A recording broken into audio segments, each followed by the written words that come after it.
When Alina escapes heartbreak for a quiet orchard refuge, she finds more than healing. She discovers love, danger, and the fight to save her new home. But will a city job offer tear everything apart? Before we get into the story, comment below where in the world you are watching from today. The morning sun peeked through the thin curtains of Alina Rosario's small apartment as she packed the last of her belongings. At 26, she had already experienced enough heartbreak to last a lifetime. Her dark hair fell across her face as she taped up another box, hiding the tears that threatened to spill. "This is it," she whispered to herself. A fresh start, 3 failed relationships, a career that never took off, and a constant feeling of being too much for everyone around her had pushed Alina to her breaking point.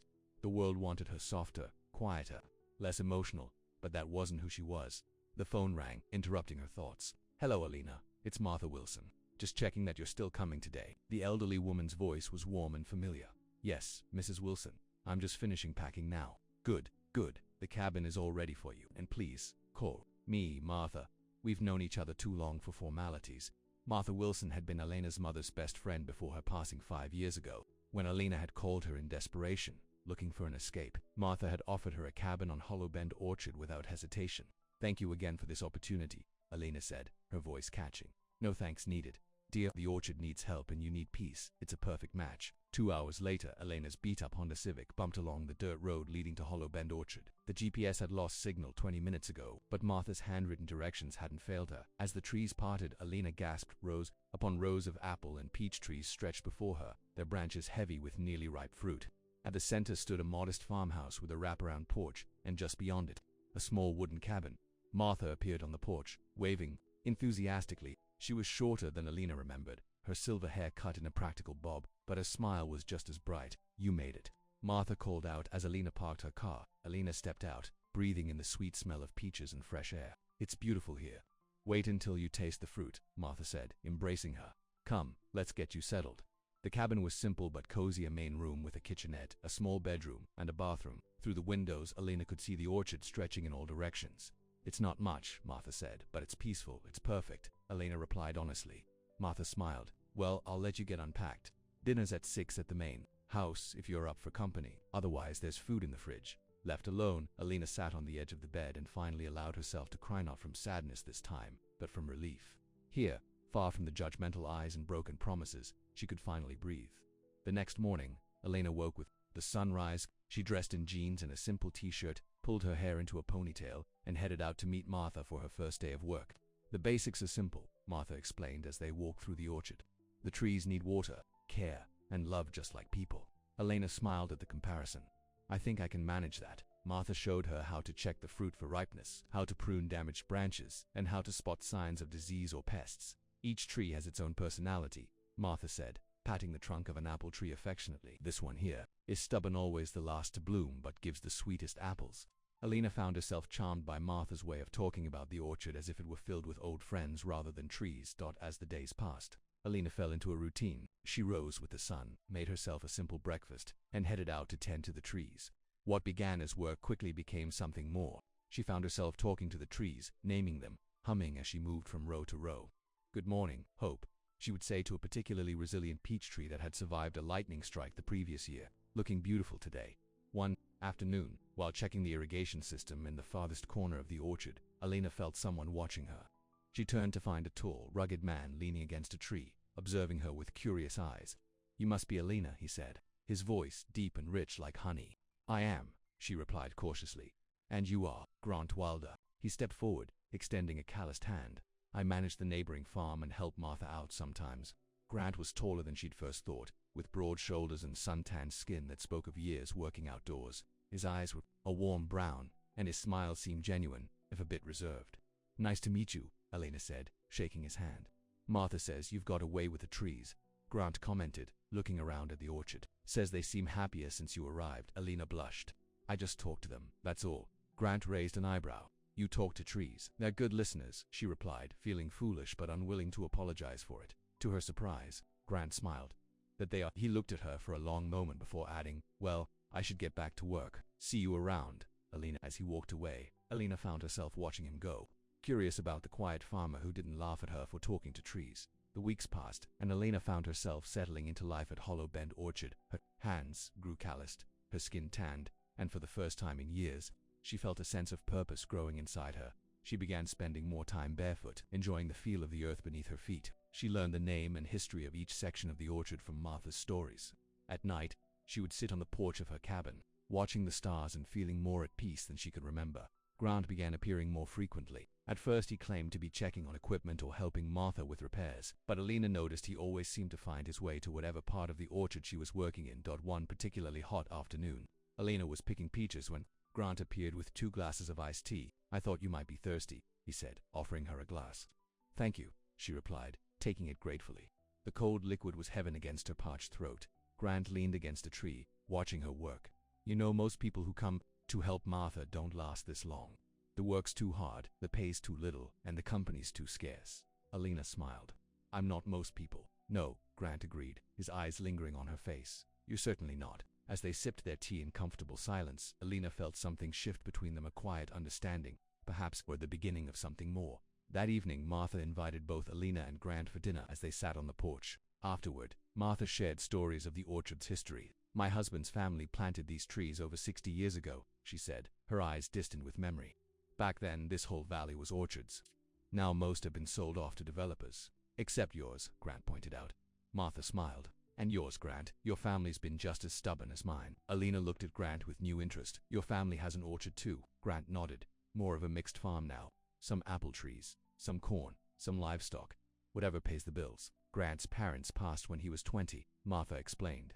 "He's been running the place on his own ever since." Alina saw something flash in Grant's eyes, a familiar pain that resonated with her own losses. "It must have been hard," she said. Softly, Grant's jaw tightened. "Life happens, you adjust."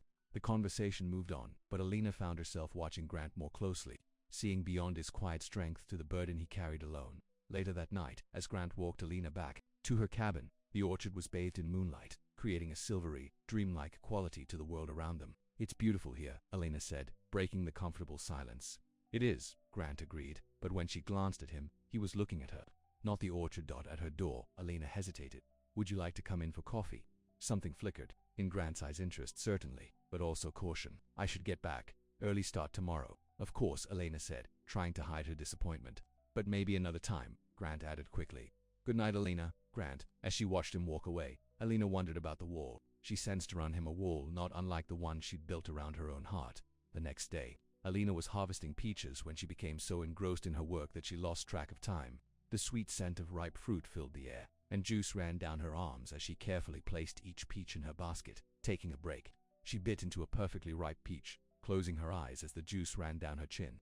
The taste was exquisite, sweet and tangy and perfect. She couldn't help but laugh with pure joy. "You're the sweetest fruit I've ever seen." Alina's eyes flew open to find Grant leaning against a nearby tree, watching her with a smile that made her heart skip. She blushed, suddenly aware of her sticky hands and juice-stained shirt. "Have you been standing there?" "Long enough," he replied, stepping closer. "You look happy." "I am," she realized, somewhat surprised by the truth of it. Grant reached out and, with gentle fingers, wiped a drop of peach juice from her chin. Touch sent a shiver through Alina that had nothing to do with the afternoon breeze. "I've never seen anyone enjoy fruit quite like you do," he said, his voice lower. Alina laughed, trying to break the tension. "Martha says I bring out the best in them." "You bring out the best in everything around here," Grant said seriously. Their eyes met, and for a moment Alina thought he might kiss her. Instead, he picked up one of her baskets. "Let me help you carry these back." As they walked through the rows of trees, Grant asked, "What brought you here, Alina?" "Martha mentioned you needed a fresh start, but she didn't say from what." Alina considered deflecting but found herself wanting to be honest with him. "A series of heartbreaks. Jobs that didn't work out, relationships that fell apart, people who wanted me to be someone I'm not." Grant nodded thoughtfully. "And who are you?" "Still figuring that out," she admitted. "But here, I feel like I can actually breathe and find out." "The land has a way of helping you find yourself," Grant said. "At least, that's what my father used to say." "What about you?" Alina asked. "Have you always wanted to be a farmer?" Something dark passed over Grant's expression. "No, I was supposed to go to college, had a scholarship and everything. Then my parents died and someone had to keep the farm going." "Do you regret it?"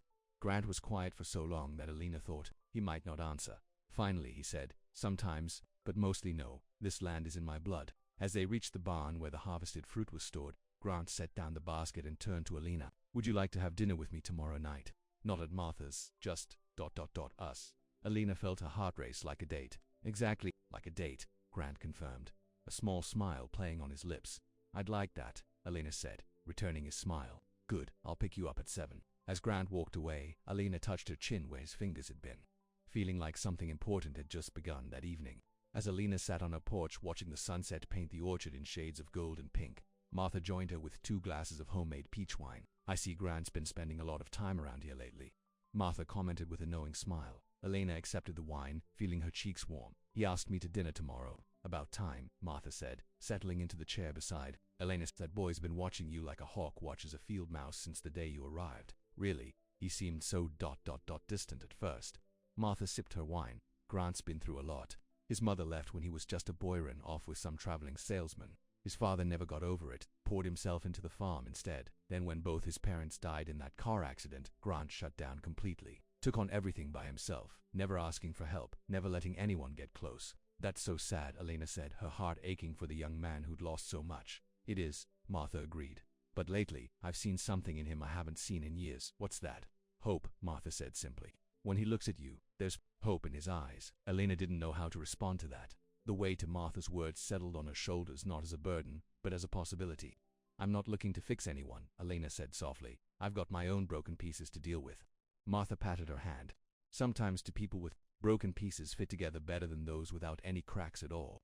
As night fell over Hollow Bend Orchard, Alina thought about Martha's words. She'd come here seeking peace, not purpose, and certainly not love. Yet somehow, in this quiet place, among the trees that responded to her care and the people who accepted her just as she was, Alina felt something taking root inside her, something that felt remarkably like hope. Tomorrow would bring dinner with Grant and whatever might follow. For now, Alina was content to sit in the growing darkness, listening to the whisper of leaves in the night breeze, and feel, for the first time in a very long time, that she was exactly where she belonged. Next day, Alina found herself unusually nervous as she worked in the orchard. Her hands trembled slightly as she picked apples, and her mind kept drifting to thoughts of dinner with Grant. "You're being silly," she told herself. "It's just dinner."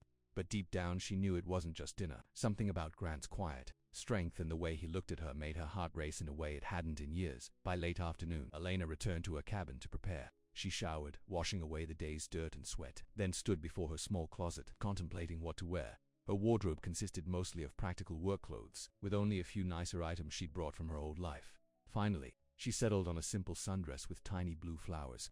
It wasn't fancy, but it made her feel pretty. At exactly 7 o'clock, there was a knock at her door. Taking a deep breath, Alina opened it to find Grant standing there, looking handsome. In clean jeans and a button-down shirt, his hair was still damp from a shower, and he held a small bouquet of wildflowers. "These are for you," he said, handing her the flowers. "I picked them on the way over." "They're beautiful," Alina said, genuinely touched by the gesture. "Come in while I put them in water." Grant stepped inside, looking around the cabin with interest. "You've made it, homie." Alina had indeed added small touches to the cabana, colorful throw pillow on the couch, a vase of orchard flowers on the table, and a few books stacked beside her bed. "It feels like home now," she admitted as she arranged the wildflowers in a mason jar. "Ready to go?" Grant asked when she finished. Alina nodded, suddenly shy. "Where are we going?" "It's a surprise," Grant said with a rare, full smile that transformed his usually serious face. He led her to his truck, a well-maintained older model that suited him perfectly. As they drove through the countryside, the setting sun painted the sky in brilliant oranges and pinks. "It's so beautiful here," Alina said, gazing out the window. "I never get tired of these sunsets. They get in your blood," Grant agreed. "City sunsets just aren't the same." After about 20 minutes, Grant turned onto a narrow dirt road that wound up a hillside. At the top, he parked and came around to open Alina's door. "This way," he said, leading her through a small grove of trees. When they emerged, Alina gasped. Before them was a picnic blanket spread on the ground, with a basket and lanterns set up at the edge of a cliff overlooking the entire valley below. She could see Hollow Bend Orchard, Grant's farm, and the twinkling lights of the small town in the distance. "Grant, this is incredible," she breathed. "My father used to bring my mother here when they were dating," Grant said, his voice soft with memory. "He called it the top of the world." Alina felt the significance of him sharing this place with her. "Thank you for bringing me here." They sat on the blanket, and Grant began unpacking the basket. There was fresh bread, cheese, sliced ham, and a container of strawberries. He also pulled out a bottle of white wine and 2 glasses. "I hope you like simple food," he said, suddenly looking uncertain. "It's perfect," Alina assured him. As they ate and drank, the conversation flowed more easily than Alina had expected. Grant told her about growing up on the farm, about his dreams of studying agricultural science before his parents died. "I still read about it," he admitted. "I have a subscription to all the journals. Sometimes I try new techniques on small sections of the farm." "You're a farmer scientist," Alina said with a smile. Grant laughed. "I suppose I am. What about you?" What did you do before you came here? Alina sighed. A little bit of everything. I worked as a receptionist, then a waitress, then in retail. I even tried being a personal assistant for a while, but my boss said I was too emotional, that I couldn't separate my feelings from my work. And is that true? Grant asked, his eyes intent on her face. Yes, Alina admitted. I've always felt things deeply, too deeply according to most people I've known. There's nothing wrong with feeling deeply, Grant said. The world needs more people who care, not fewer. His words warmed Alina more than the wine. Try telling that to my ex-boyfriends. They all wanted someone more, contained. Their loss, Grant said simply. Past night fell completely. Grant lit the lanterns, casting a warm glow over their picnic. They lay back on the blanket, looking up at the stars emerging in the clear night sky.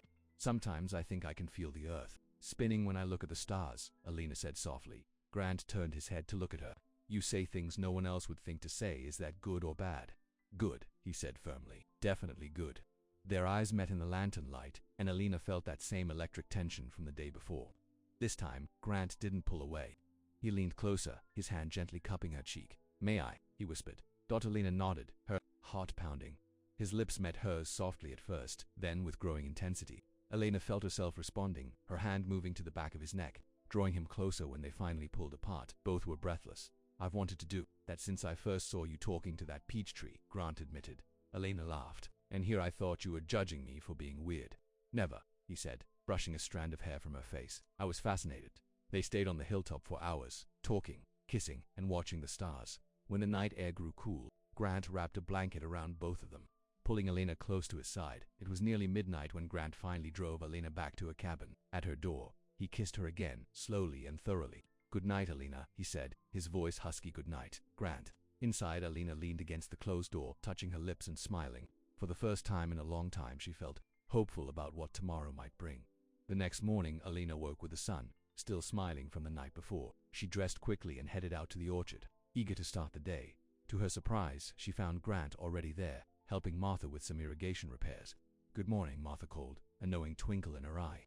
Grant was just telling me about a problem with the water line out here. Was he? Alina asked, sharing a secret smile with Grant. Yep, Martha continued innocently. Said he couldn't wait until a decent hour to fix it. Must be quite urgent. Grant rubbed the back of his neck, looking slightly embarrassed. I thought I'd help out before heading back to my place. How thoughtful, Martha said, not even trying to hide her amusement. Well, I'll leave you young folks to it. I've got bread in the oven. As Martha walked away, Grant stepped closer to Alina. Good morning, he said softly. Good morning, she replied suddenly, shy in the bright light of day. You're here early. I couldn't wait to see you again, he admitted. Alina's heart fluttered. I'm glad Grant reached out and took her hand. I had a wonderful time last night. So did I. I was thinking, he said, running his thumb over her knuckles. Maybe we could do it again. Tonight, if you're free. Alina smiled. I'd like that. For the rest of the morning, they worked side by side in comfortable silence, occasionally stealing glances and sharing smiles. By lunchtime, the irrigation repairs were complete, and Grant reluctantly said he needed to get back to his own farm. I'll pick you up at 7 again, he asked. I'll be waiting, Alina promised as she watched him drive away. Martha appeared at her side, handing her a glass of iced tea. Well, Martha said with a grin. Haven't seen that boy smile so much since, before his parents passed. Alina blushed. We had a nice time. I'm happy for you both, Martha said sincerely. Just be careful with his heart. Alina, it's been broken before. I would never hurt him intentionally, Alina said. I know, dear, but sometimes the deepest hurts come from the best intentions. Before Alina could ask what she meant, Martha was already walking back to the house, leaving Alina to wonder about the warning in her words. That evening, Grant took Alina to a small restaurant in town where they sat in a corner booth and talked for hours. The next night, they had dinner at his farmhouse, a simple but comfortable home that reflected Grant's practical nature. Days turned into weeks, and Alina found herself falling deeper for the quiet farmer with the gentle hands and thoughtful eyes. They spent every free moment together working in their respective orchards during the day, then meeting for dinner and conversation in the evenings. One Saturday afternoon, Grant surprised Alina by taking her to a county fair in the neighboring town. I haven't been to a fair in years, Alina said excitedly as they walked through the entrance. I come every year, Grant admitted. It's a good place to learn about new farming techniques. Plus, the pie contest is legendary. They spent the day exploring the fair, admiring prize livestock, watching demonstrations, and eating too much fair food. Grant introduced Alina to several farmers he knew, proudly keeping her hand in his as he made the introductions. You're quite popular around here, Alina teased as they walked away from a group of elderly farmers who had clearly been delighted to meet her there. Just nosy, Grant said with a laugh. It's been a while since I brought a woman to the fair. How long is a while? Elena asked curiously. Grant was quiet for a moment. Never, actually. You're the first. The significance of his admission wasn't lost on Elena. She squeezed his hand tighter, wordlessly acknowledging what it meant. As the afternoon sun began to set, they found themselves in front of a dance floor where a local band was playing old country songs. Couples of all ages swayed to the music, smiling and laughing. Dance with me, Grant asked, nodding toward the floor. I'm not very good, Elena warned. Neither am I, he assured her. We can be bad together. Laughing, Elena let him lead her onto the floor. Grant pulled her close, one hand on her waist, the other holding hers. They moved slowly, slightly off rhythm, but neither cared. This is nice, Elena murmured, resting her head against his chest. It is, Grant agreed, his chin on top of her head. As they danced, Elena thought about how much her life had changed. In such a short time, she'd come to Hollowbend looking for peace, and instead found so much more. On the drive home, Elena rested her head on Grant's shoulder, feeling contentment wash over her. Stay with me tonight, Grant said quietly as they neared the turn to the orchard. Elena looked up at his profile, serious in the dashboard light. Are you sure? Instead of answering, he took her hand and brought it to his lips, kissing her palm in a gesture so tender it brought tears to her eyes. I've never been more sure of anything, he said. That night, in Grant's simple bedroom with moonlight streaming through the windows, they came together with a passion that surprised them both. Afterward, Elena lay in his arms, listening to his heartbeat beneath her ear. You're trembling, she said, feeling the slight shiver in his body. I'm scared, he admitted, his voice barely audible. Elena propped herself up on one elbow to look at his face. Of what? Of this, of us. His eyes met hers in the darkness. Of how much I already feel for you. Elena's heart swelled. I'm scared too. My mother left when I was 10, Grant said suddenly. Just packed a bag and went with a man she'd known for all of 2 weeks. My father was never the same after. He loved her until the day he died, even though she broke him. I'm not going to leave, Elena promised, understanding now why Grant kept people at a distance. Everyone leaves eventually, he said, a shadow crossing his face. Elena leaned down and kissed him, putting all her feeling into it. Not me, not unless you want me to. Grant pulled her closer, burying his face in her hair. I don't ever want you to go. The next morning, Elena woke to find Grant watching her, a tender expression on his face. Good morning, she said, stretching contentedly. Morning, he replied, brushing her hair back from her face. You know what? I was just thinking. What? That? Waking up next to you might be the best thing that's ever happened to me. Elena smiled, her heart full. Better than winning the county fair's best apple prize 3 years running. Grant pretended to consider this seriously. It's close, but yes, definitely better. They laughed together, and Elena marveled at how comfortable she felt with him. How right. After a breakfast of coffee and toast, Grant drove Elena back to her cabin so she could change for the day's work. As they pulled up, they saw Martha sitting on the porch, an uncharacteristically serious expression on her face. Something's wrong, Elena said, immediately concerned. They hurried up to the porch, where Martha stood to meet them. What is it? Grant asked. Are you all right? I'm fine, Martha assured them, but we have a problem. The bank called this morning. Apparently there's an issue with the orchard's loan. What kind of issue? Elena asked. Martha sighed heavily. The kind that might mean losing Hollowbend. Grant's face darkened. What are they saying exactly? They're saying I missed 3 payments. Which is nonsense. I've been making those payments religiously for 20 years, Martha said, her voice shaking slightly. But they have paperwork showing otherwise. And if I can't come up with 3 months' worth of payments plus penalties by the end of the month, they'll start foreclosure proceedings. That's only 2 weeks away, Elena said, doing the math. Quickly, how much do they want? $15,000, Martha said, the number falling like a stone between them. I have some savings, Grant said immediately. Not that much, but I could help. No, dear, Martha said firmly. I won't take your money. You've worked too hard for it. Then what are we going to do? Elena asked, fear gnawing at her stomach. The thought of Martha losing her home in the orchard was unbearable. I don't know yet, Martha admitted, but I'm not giving up without a fight. My husband's family built this place from nothing, and I'll be damned if I let some bank take it. Now Grant put his arm around Martha's shoulders. We'll figure something out, I promise. As they stood there on the porch, the morning sun illuminating the orchard around them, Elena felt a cold fear take root alongside the love that had been growing in her heart. Just when she'd found a place to belong, a person to love, it was all in danger of being taken away. Later that day, while Martha was on the phone with her lawyer, Grant and Elena sat at the kitchen table, brainstorming solutions. What if we had an emergency harvest? Elena suggested. We could pick everything that's ripe now and sell it at the farmer's market. It wouldn't be enough, Grant said, shaking his head. Even a good day at the market only brings in a few $100s. What about a loan? Could you or Martha get another loan to pay this one? On what collateral? Both our properties are already mortgaged to the hilt. Elena ran her hands through her hair in frustration. There has to be something we can do. Grant reached across the table and took her hand. We'll think of something, I promise. But as the days passed, no solution presented itself. Martha met with her lawyer, who confirmed that the bank had paid fraudulent but legal looking, showing the missed payments. Fighting it in court would take time they didn't have. One evening, about a week after the bank's call, Alina was sitting on her cabin porch when her cell phone rang. The caller ID showed a name she hadn't seen in months, Jason Bennett, her ex-boyfriend. With hesitant fingers, she answered. "Hello, Elena. Thank God you still have the same number." Jason's voice was as smooth as she remembered. "How are you?" "I'm quoting." "Fine," she said cautiously. "Why are you calling?" "Jason, I've been thinking about you," he said. "I miss you. We all do. The office isn't the same without you." Alina closed her eyes, remembering the advertising agency where she'd worked as a receptionist and where she'd met Jason, one of the senior executives. "I'm not coming back," she said firmly. "Just hear me out," Jason continued. "There's been some changes here. I've been promoted to creative director, and I need an assistant, someone I can trust, someone who knows how I work. The pay is excellent, twice what you were making before." Elena's mind immediately went to Martha's situation. The money from a job like that could help save the orchard. How much exactly, she found herself asking. "Starting salary of $70,000 plus benefits," Jason said, "and I'd need you to start right away, next week if possible." $70,000. It was more money than Alina had ever made. Enough to help Martha save Hollow Bend, with plenty left over. I need to think about it," she said. "Don't think too long," Jason warned. "I can hold the position for 2 days, max. Call me tomorrow." "I will," Alina promised, then ended the call. She sat in stunned silence, watching the sunset over the orchard. Taking the job would mean leaving Hollow Bend, leaving Grant, but it could also mean saving this place that had become her home, helping the woman who had given her refuge when she needed it most.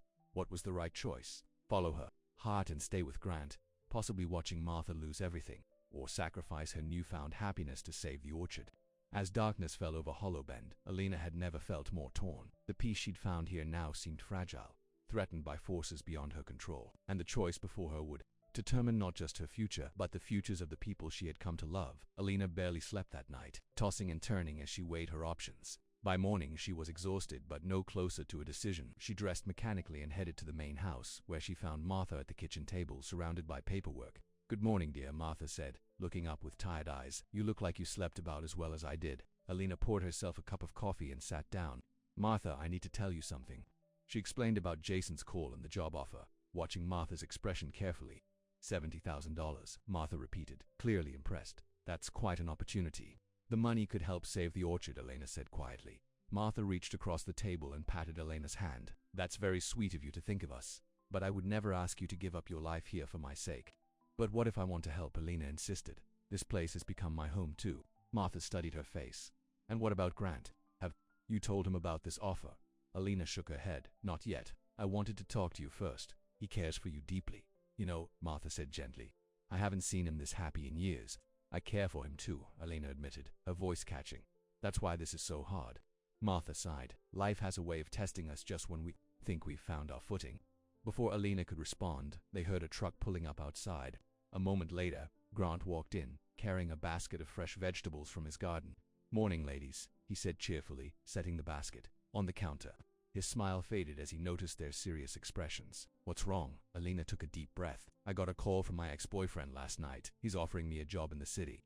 Good pay, benefits, starting next week."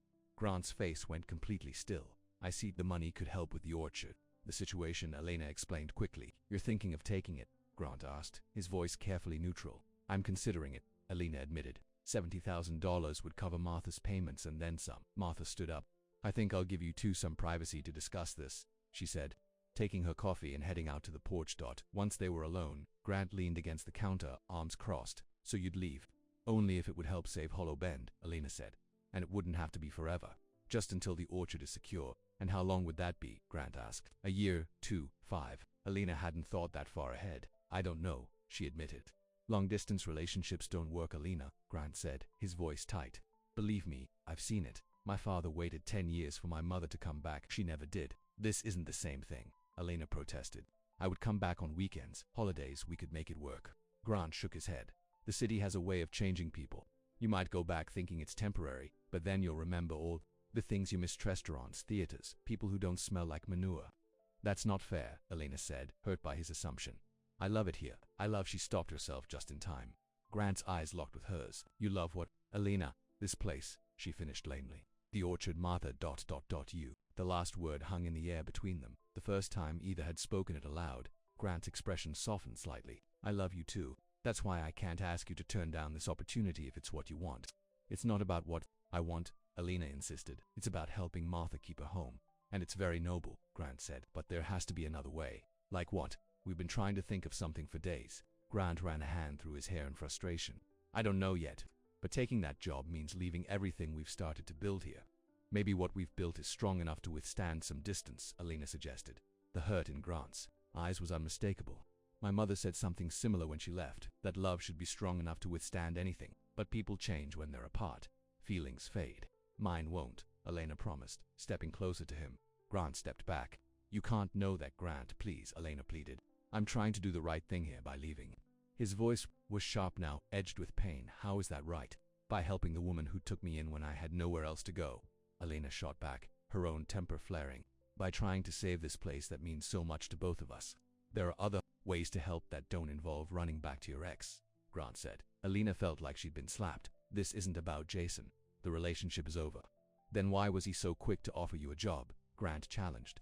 Men like that don't do things out of the goodness of their hearts. You don't even know him, Alina said defensively. I know his type, Grant said. Rich city guy who thinks he can buy whatever or whoever he wants. Alina stepped back, hurt by his words. That's not fair. Maybe not, Grant conceded. But it doesn't change the fact that taking this job means leaving. I've had enough. People leave in my life, Alina. With that, he turned and walked out, the screen door slamming behind him. Through the window, Alina watched him stride to his truck and drive away, dust billowing behind his tires. Martha came back in, her face sympathetic. That didn't sound like it went well. Alina wiped away the tears that had started to fall. He thinks I'm abandoning him, just like his mother did. He's scared, Martha said gently. When people are scared, they lash out. I don't know what to do, Alina admitted, sinking back into her chair. I want to help you, but I don't want to lose Grant. Martha sat beside her. Alina, listen to me. This orchard has been in my family for generations, and I love it dearly. But it's just land and trees. What you and Grant have found together, that's far more precious. But you could lose your home, Alina protested. Homes can be rebuilt, Martha said wisely. Hearts aren't. So easily mended. Alina spent the rest of the day working in the orchard, finding comfort in the familiar tasks. As the sun began to set, she made her decision. She would call Jason and decline the job offer. Together, she and Grant and Martha would find another way to save Hollow Bend. She was heading back to her cabin when she saw a sleek black car parked in front of the main house. It looked distinctly out of place among the dusty trucks and farm equipment. Curious, Alina approached the house. Through the screen door, she could hear Martha's voice, sounding agitated. The answer is still no, Roger, Martha was saying. It doesn't matter how much you offer. Be reasonable, Martha, a man's voice replied smoothly. You're facing foreclosure. My offer is more than generous, considering the circumstances. Alina quietly stepped onto the porch and peered through the screen. Inside, Martha stood facing a well-dressed man in his 50s, his silver hair perfectly styled, his suit expensive and out of place in the farmhouse kitchen. Excuse me, Alina called, opening the door. Is everything okay, Martha? Both Martha and the stranger turned to look at her. Martha's face showed relief, while the man looked annoyed at the interruption. Alina, dear, Martha said. This is Roger Blackwood. He owns the development company that's been buying up property in the valley. Just the neighboring farms so far, Roger said with a tight smile. But I've had my eye on Hollow Bend for years. Such prime real estate shouldn't be wasted on apple trees. Alina immediately disliked him. It's not a waste. This orchard produces some of the best fruit in the state. Roger's smile didn't reach his eyes. And who might you be? Alina Rosario. I work here. Ah, hired help, he said dismissively, turning back to Martha. As I was saying, my offer still stands. $500,000 for the entire property. Given your financial situation, it's more than fair. And as I was saying, Martha replied firmly, this orchard is not for sale. Not to you, not to anyone. Roger's pleasant demeanor slipped slightly. Don't be foolish, Martha. You can't fight the bank. I have connections there. You know, I could make things ... difficult. Alina felt a chill at his thinly veiled threat. Are you saying you had something to do with the bank's claims about missed payments? Roger glanced at her, irritated. I'm saying that business is business. Martha here is facing foreclosure. I'm offering a way out that lets her walk away with dignity and a considerable sum of money. To build what? Alina asked. More vacation homes for rich people who visit twice a year. An exclusive resort, actually, Roger said, straightening his tie. Golf course, spa, high-end dining, the works. And what happens to the trees? Alina pressed. Roger shrugged. Progress requires sacrifice. Martha stepped forward. I think it's time for you to leave Roger. My answer is final. For a moment, Roger looked like he might argue, but then he nodded curtly. Very well, but when the bank comes knocking, remember my offer. It won't stay on the table forever. He brushed past Elena on his way out, leaving behind the scent of expensive cologne and unspoken threats. Once he was gone, Martha sank into a chair. That man has been trying to buy this place for years. His father tried before him. Do you think he really has connections at the bank? Elena asked, worried. I wouldn't put it past him, Martha said grimly. The Blackwoods have always had money and influence around here. We need to tell Grant, Elena said. He should know about this. Martha nodded. Yes, and we need to move quickly. I have a feeling Roger isn't going to wait for the bank to foreclose. He might try to speed things along. Elena pulled out her phone. I'll call Grant now, but her call went straight to voicemail. He's not answering. He's probably still upset with me. Then we'll have to go to him, Martha said, standing up with determination. This is bigger than any lover's quarrel. 20 minutes later, Martha's old station wagon pulled up in front of Grant's farmhouse. The lights were on inside, and his truck was parked out front. Let me talk to him first, Elena said as they got out of the car. He might not be ready to see me, but this is important. Martha nodded. I'll wait here. Take your time. Elena walked up to the door and knocked. There was no answer. She knocked again, louder. Grant, it's me. We need to talk. It's important. Still no answer. Elena tried the door and found it unlocked. Hesitantly, she stepped inside. Grant, are you here? The house was quiet except for the ticking of the grandfather clock in the hallway. Elena moved through the living room and into the kitchen, calling Grant's name. She found him sitting at the kitchen table, a half-empty bottle of whiskey in front of him. He looked up when she entered. His eyes rimmed. Come to say goodbye, he asked, his words slightly slurred. No, Elena said, her heart aching at the sight of him. I'm not taking the job. I called Jason and told him no. Grant blinked, trying to focus. You did? Yes, Elena said, sitting across from him. Martha was right. Some things are more important than money, like us. Grant stared at her, as if afraid to believe her. You're staying. I'm staying, Elena confirmed. But we have a new problem. Roger Blackwood was at Martha's house just now, trying to pressure her into selling the orchard. Grant's expression darkened. Blackwood, I should have known he'd show up once he heard about the foreclosure. You know him. Everyone around here knows the Blackwoods, Grant said bitterly. They've been buying up family farms for 3 generations, turning good land into resorts and golf courses. He all but admitted he has something to do with the bank situation, Elena said. Martha thinks he might try to speed up the foreclosure process. Grant pushed the whiskey bottle away and stood up, swaying slightly. We need to stop him. How? Elena asked. He has money, connections. We have ... What? A bunch of trees and good intentions. We have more than that, Grant said, his eyes clearing as determination replaced despair. We have the truth, and we have each other. Elena stood and went to him, taking his hands in hers. I'm sorry about earlier. I thought I was doing the right thing. I know, Grant said, pulling her into his arms. And I'm sorry for what I said. I was scared of losing you. You're not going to lose me, Elena promised, looking up at him. But we might both lose something we care about if we don't figure out how to save Hollow Bend. Grant's embrace tightened. We'll save it together. A knock at the door interrupted them. Martha poked her head in. Everything okay in here? Grant released Elena but kept one arm around her waist. We're okay, and we're going to fight Blackwood. Together, Martha's face broke into a relieved smile. Good, because I've had an idea.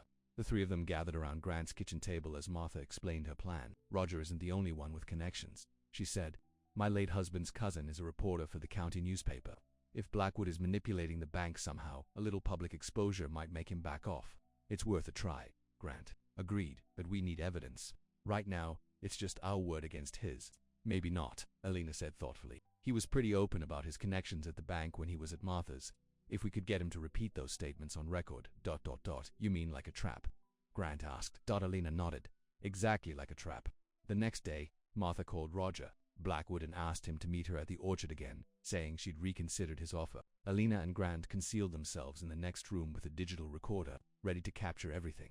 When Roger arrived, Martha led him into the living room, offering him coffee and appearing much more receptive than the day before. Glad you've come to your senses, Roger said, settling into an armchair. $500,000 is more than fair, considering the foreclosure hanging over your head. About that, Martha said, her voice carefully casual. It seems strange that the bank suddenly found these missed payments after 20 years of perfect history. Roger's smile was smug. Banking errors happen all the time. 3 months in a row, Martha questioned. And right when you're looking to buy the property. That's quite a coincidence. Let's just say I keep my ear to the ground, Roger replied. When I heard about your financial difficulties, I saw an opportunity. An opportunity you helped create. Martha pressed. Roger leaned forward. Look, Martha, let's be frank. I have numerous friends at First National. Friends who owe me favors. It wasn't hard to expedite certain processes. You mean you falsified records to make it look like I missed payments? Martha said bluntly. Roger waved a dismissive hand. Such an ugly way to put it. I prefer to think of it as restructuring the situation to benefit all parties. Fraud is the word most people would use, Martha countered. Prove it, Roger challenged, his confidence unwavering. It would be your word against mine, and guess who the bank will believe? The longtime customer with financial troubles, or the developer who brings them millions in business every year? So you admit you manipulated the bank records? Martha asked, making sure the accusation was clear. I admit I used my influence to create an opportunity, Roger said smoothly. Now, are you going to take my generous offer, or would you prefer to lose everything when the bank forecloses? At that moment, Grant and Elena emerged from the next room, the recorder in Elena's hand. I think we have what we need, Grant said, his voice hard. Roger's face paled as he realized he'd been set up. That's illegal. You can't record someone without their consent. Actually, in this state, only one party needs to consent to a recording, Martha said, and I definitely consent. This is ridiculous, Roger sputtered. No one will believe you. I think the district attorney will find it very interesting, Grant said, as will the banking commission. And of course, Martha's cousin at the newspaper. Roger stood up, his composure cracking. You're making a mistake. I have powerful friends. So do we, Elena said, stepping forward. Friends who care about this land and what it means to the community. Roger looked from one determined face to another, then grabbed his coat. This isn't over, he warned as he stormed out. Once he was gone, the three looked at each other in stunned silence before breaking into relieved laughter. Did we just blackmail a blackmailer? Elena asked incredulously. I prefer to think of it as restructuring the situation to benefit all parties, Martha said, mimicking Roger's pompous tone perfectly. Grant pulled Elena close, kissing the top of her head. You were brilliant. We all were, Elena said, including Martha in her smile. But what now? Will he back off? Men like Roger care about one thing above all else, their reputation, Martha said confidently. The threat of public exposure should be enough to make him fix the banking error. She was right. The very next day, Martha received a call from the bank manager, personally apologizing for the unfortunate misunderstanding regarding her payments. Her account had been reviewed, he explained, and they had discovered their error. The foreclosure threat was withdrawn immediately. That evening, the three of them celebrated with a dinner on Martha's porch, watching the sunset paint the orchard in golden light. To justice, Martha toasted, raising her glass of homemade cider. To standing your ground, Grant added. To finding home, Elena finished, her eyes meeting Grant's over the rim of her glass. Later, as Elena and Grant walked hand in hand through the moonlit orchard, he stopped beneath the peach tree she had named. Hope, I've been thinking, he said, turning to face her, about what you said yesterday, about some things being more important than money. They are, Elena affirmed. You were willing to give up everything here to help save this place, Grant continued. That kind of loyalty, that kind of love, ... It's rare. He reached into his pocket and pulled out something small. In the moonlight, Elena could see it was a simple ring with a small, sparkling stone. It was my grandmother's, Grant explained, his voice suddenly nervous. It's not fancy, but it's lasted through 60 years of marriage and farm work. Elena's heart began to race as she realized what was happening. You came here looking for peace, Grant said, echoing his words from the day they met. But you gave me so much more. You taught me to trust again, to believe in something beyond my own walls. He knelt down on one knee, holding the ring up to her. Stay, and we'll plant the rest of our lives together. Tears sprang to Elena's eyes as he repeated the words from their first real conversation. She knelt down in front of him, pressing her forehead to his. Only if I get to tend to you like I do these trees, she whispered, completing the exchange. Grant laughed softly, his own eyes shining with emotion. Then I promise to grow for you, ... every day. He slipped the ring onto her finger, a perfect fit, as if it had been waiting for her all along. Is that a yes? He asked, still holding her hands in his.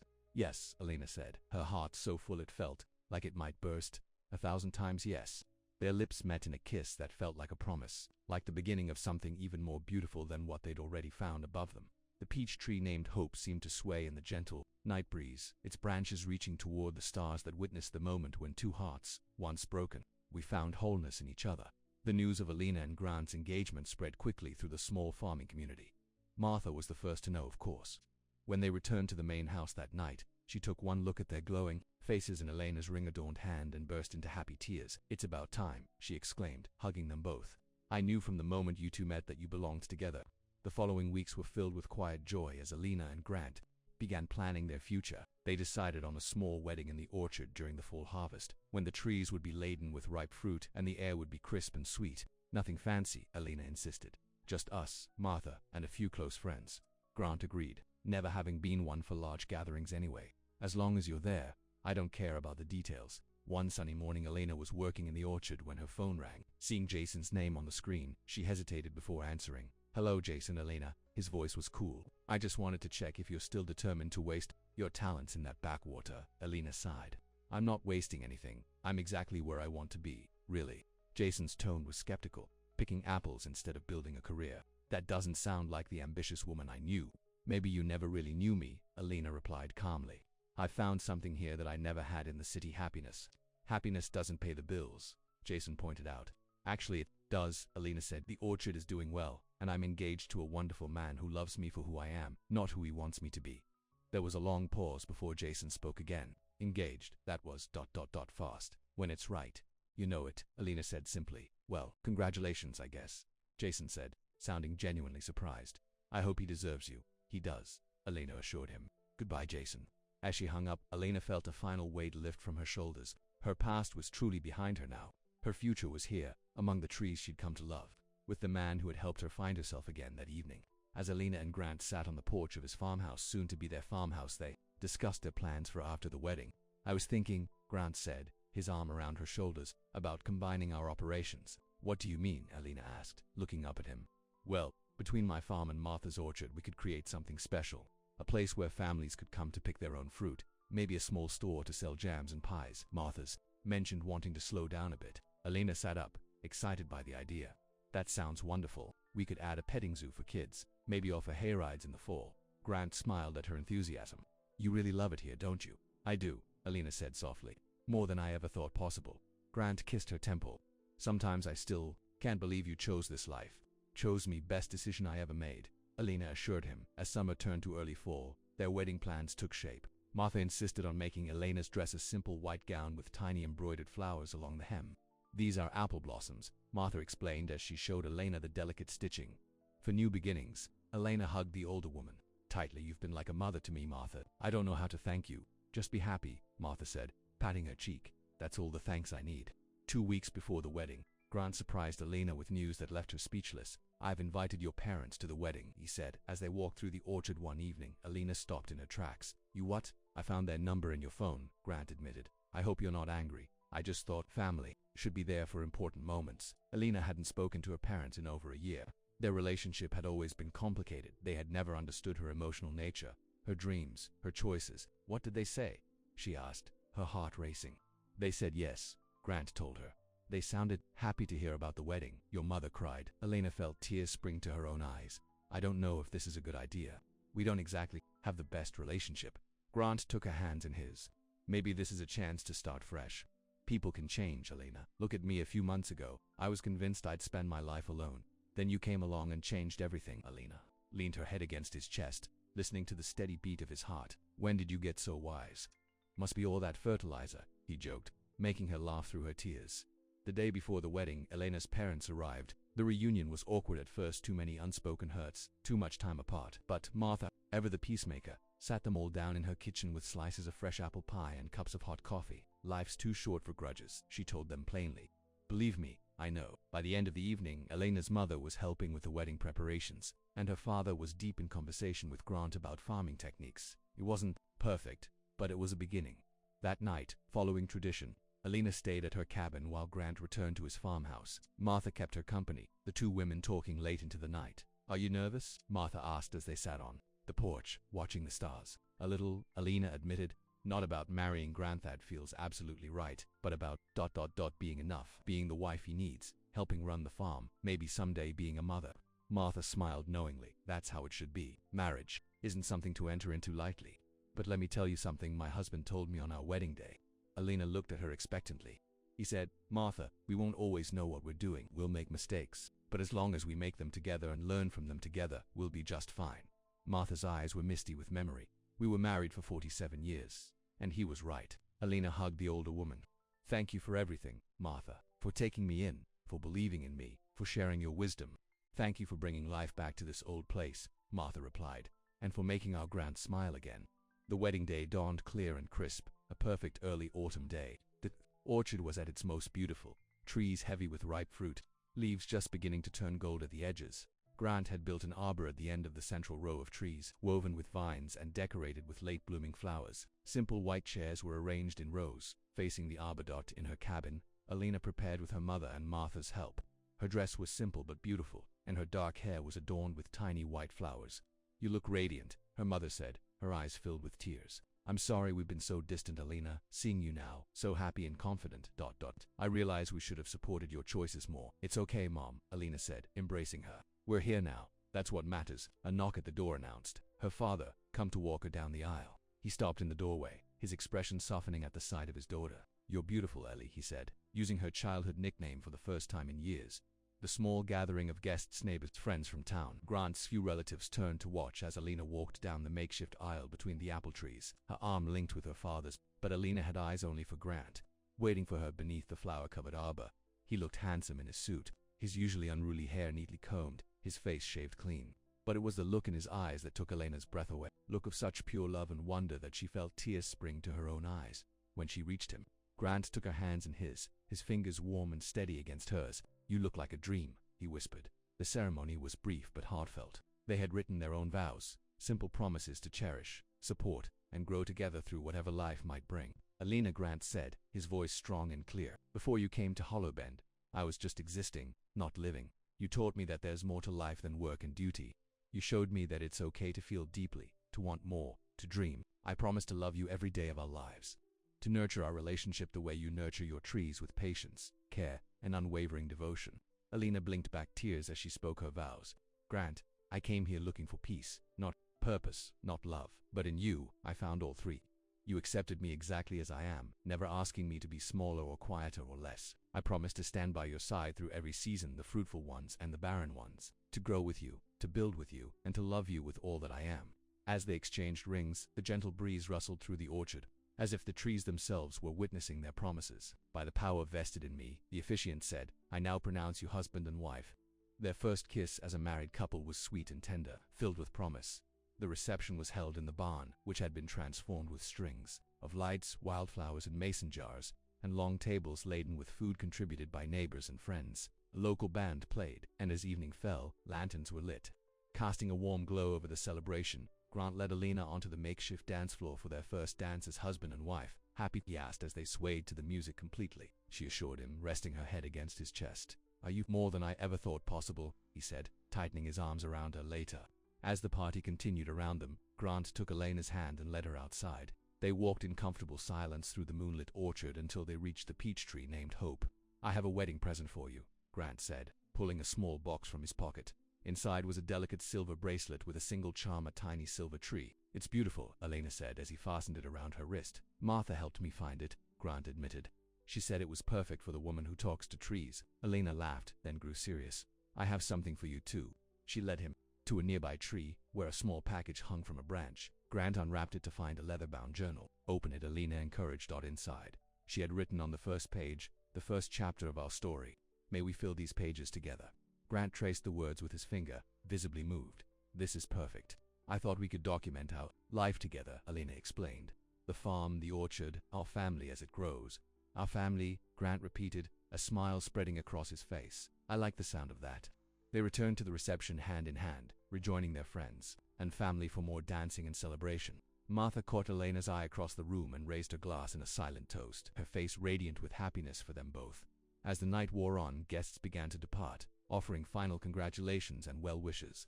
Elena's parents were among the last to leave. "We're proud of you," her father said, embracing her.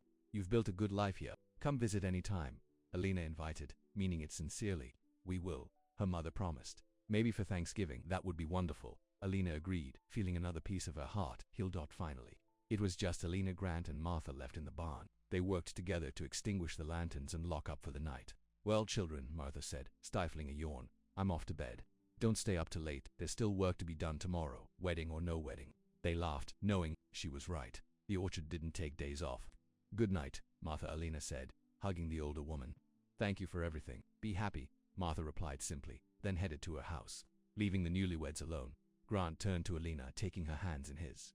"Mrs. Wilder," he said, testing out her new name. "Ready to go home?" "Lead the way, Mr. Wilder," she replied. With a smile, they walked through the orchard one last time that night, heading toward Grant's farmhouse, their home now. The trees seemed to bow slightly in the breeze as they passed, offering their blessing. At the farmhouse door, Grant swept Alina into his arms, carrying her across the threshold with exaggerated care that made her laugh. "Welcome home," he said, setting her down in the living room. Alina looked around at the familiar space, now filled with boxes of her things waiting to be unpacked. "It already feels like home," she said, "because you're here." Grant pulled her close, his eyes serious suddenly. "I want you to know something, Alina. I meant every word of my vows today. I'm going to spend the rest of my life trying to make you as happy as you've made me." Alina reached up to touch his face, her heart full. "We'll make each other happy. That's what partners do." "Partners," Grant agreed. In every way. 6 months later, as spring returned to Hollow Bend Orchard, Alina stood among the apple trees, now covered in delicate pink and white blossoms. The scent of new growth filled the air, and bees buzzed lazily from flower to flower to flower. So much had it changed since her arrival the previous year. The farmhouse had become truly theirs, with Elena's touches softening Grant's practical style. They had launched their picorona fruit business in the fall to great success, and plans for the small store were well underway. Martha had officially made Alina owner of the orchard, insisting that it should stay in the family. "You're the daughter I never had," she'd said when Alina protested, "and you have the touch these trees need." As Alina checked the new buds, she heard footsteps behind her and turned to see Grant approaching. "There you are," he said. "Martha said you'd be out here talking to your trees." Alina smiled. "They have a lot to say in the spring." Grant wrapped his arms around her from behind, resting his chin on her shoulder. "And what are they saying today?" "That life finds a way," Alina said, leaning back against his solid warmth. "That after every winter comes spring. That growth is always possible." "Wise trees," Grant commented, his hand coming to rest gently on her stomach, where the first subtle swell of their child was just becoming visible. They had discovered the pregnancy 2 months earlier. To their joy and Martha's delight, the baby was due in late summer, a perfect harvest of their love. "Do you ever regret it?" Grant asked quietly. "Staying here instead of taking that job in the city?" Alina turned in his arms to face him. "Not for a single moment," she said truthfully. "This is where I belong. With you, with Martha, with the orchard. This is home." Grant's smile was tender as he leaned down to kiss her. "And we're just getting started." As they walked hand in hand through the rows of blossoming trees, Alina felt a sense of completeness she had never known before. She had come to Hollow Bend seeking peace, not purpose, not love. But she had found all three in abundance. The trees swayed gently in the spring breeze, their branches reaching toward the sun, growing stronger with each passing day, just like the love between a quiet farmer and the woman who had taught him to feel again. Above them, the tree named Hope stood tall and proud, its branches now heavy with pink blossoms, promising the sweetest fruit to come. "Look," Alina said, pointing to a small sapling growing beside it. "A new tree is starting." Grant smiled, understanding the metaphor, "and we'll watch it grow together." Together, Alina agreed, her hand finding his, their fingers intertwining, like roots beneath the soil, strong, vital, and enduring. The end.